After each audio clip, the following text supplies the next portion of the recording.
Today, we look at the most exclusive Daytona duo in history. Only a handful of people have held these lavish executions side by side. Most notably and recently, John Mayer. There's not a lot to find about these exceedingly rare cosmographs, and the scarce information that is out there is usually shared amongst high-ranking connoisseurs. Luckily, a top collector and a friend of us requested us to find each of one for him. Not only are we very proud we succeeded, we also learned a fair thing or two. We are keen to share that in this video of the only bejeweled Rolex Daytonas with a Valjoux movement, reference 6269 and 6270.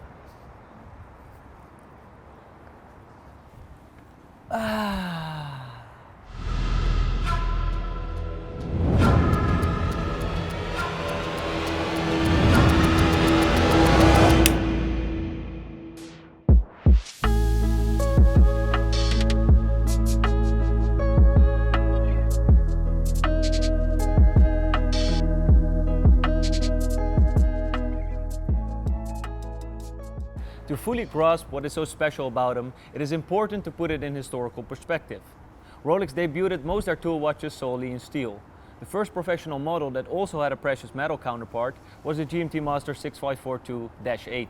But between that release and the first Gemset tool watch, a GMT also, is a gap of 30 years. The 16758 Saru was introduced in the mid-80s, right before the first bejeweled Daytonas first saw light.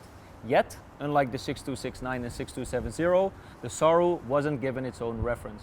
It is believed the 6269 came first. Make no mistake, the ref number doesn't necessarily back that up. For example, the 6541 that succeeded the 6543. Regardless, this was a very unexpected move. By now the Daytona had been in production for over 2 decades and it didn't have a great track record to show for in terms of revenue. The 6270 demanded a retail price that was close to 20 times greater than a regular gold Daytona. I'm wearing such a watch. A 6264 is on my wrist, but not a regular one, although back in the days it was priced as the same. This is a John Player Special Paul Newman configuration with the cherry logo. But back to these bejeweled pieces. The price tag was an astonishing 70k Swiss francs on the 6270. Let's take a closer look at the specs to understand if this was justified. Starting with the case, and just like all Daytonas from this era, the Oyster case measures 37.5 millimeters. However, these references were produced exclusively in 18 karat yellow gold. Hallmarks of this can be found on the lugs. One usually read 18K and on the opposing lug the Helvetia Lady. Additionally, 750 is stamped. Depending on the country it was delivered to, it could feature import markings on the ridged case back. Noticeably, quite a few of these refs were supplied to France, hence the SDE Coronet R stamp. Besides the usual stamps, the inside of the case back can also give away the retailer, as Asprey more often engraved the serial on the inside too. This London-based retailer was responsible for many special orders, including the initial order of the first 6270s, delivered in 2 batches of 4 to the Oman Sultanate. One of them has the Khanjar crest on the case back, made for Qaboos bin Said Al Said himself, a renowned collector. There is also a 6269 known, sold by Antiquorum in 2013, bearing this royal emblem. The lugs feature lug holes on both sides, and the lug width is 19 millimeters. The reference is engraved between them at the 12 o'clock, and on the other side it bears the serial in the mid 8 million to mid 9 million range.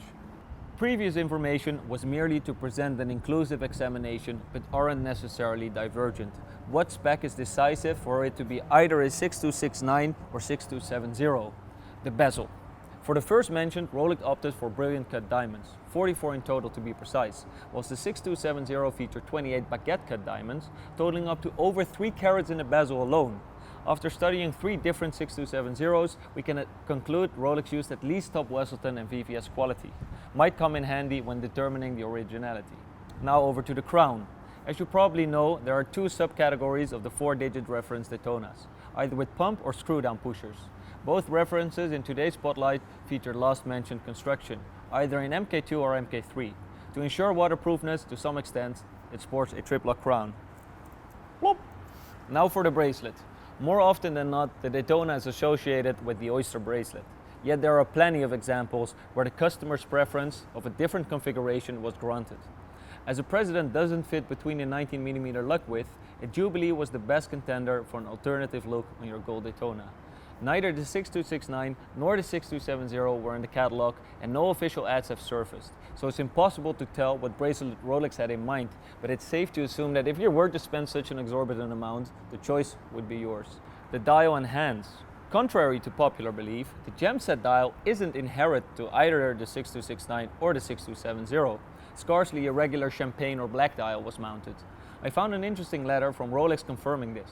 Yet it is, in my opinion, best enjoyed with a pavé dial. Close to 240 diamonds are set on the solid gold base plate. Important to notice, there are small inconsistencies as they are set by hand and thus often not 100% identical. The hour markers are brilliant cut sapphires, and the brand and model name are applied on cartouches with black paint. These dials are one of the few during Rolex's entire production run where it lacks a coronet at the 12 and a Swiss signing at the 6.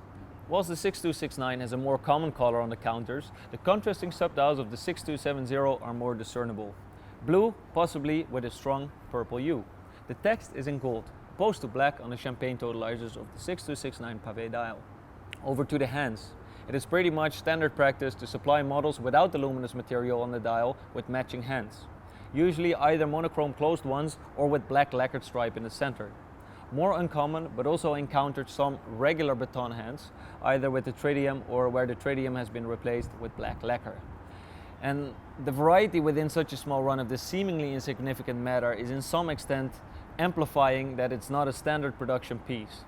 Before Rolex opted for the automatic El Primero about from Zenith in 1988, all 4-digit references had a base caliber from Valjoux. The first period of Rolex cosmographs is defined by the use of those manual winding calibers. It's often mentioned as one of the reasons they weren't selling that well. Now, there's nothing wrong with these movements. In fact, they delivered the most used and trusted chronographs. But most people associated and enjoyed Rolex with automatic winding mechanisms instead. Over time, different varieties of caliber 7.2 were used for the Daytona line. For the 6269 and 6270, they obviously chose the best chronometer certified caliber, 727. It had 15 components replaced or modified, including a new balance, increasing the VPH from 18 to 21,000. Now over to the conclusion. I think for once that romantic stories and rumors only add to the charm of elusive models. With that being said, crucial misinformation has been spread in the past. The letter from Rolex we looked at earlier on disproves the popular claims regarding the production numbers on the 6270, as they mention a total of 20 pieces, more than double what Hodinkee, for example, published. So far 12 surfaced, and I'm aware of the existence of 3 more, leaving 5 of them to the imagination. We are left guessing about the precise numbers of the 6269, but I assume slightly more of those saw the light of day. Back then you could buy a proper house of the historic retail price. The current market value of this duo will get you quite a bit more. When Christie's hammered close to $1 million for a 6270 in 2014, people were mocking the buyer. But in the past 7 years, a lot has changed as quite some attention shifted towards Gemset tool watches, translated in many current releases by Rolex, like the Rainbow Daytona and the Eye of the Tiger, for example. Not only is such a blingy sport model finally accepted, but it also has become the target for many collectors, and the absolute grail for them being the 6269 and the 6270. And rightly so, if you want my 2 cents. 2 cents won't get you far though. At the moment, even 2 million is unlikely to get you a 6269, let alone a 6270. At least you were able to have a look at them by checking this video. A like and subscribe is, by the way, for free.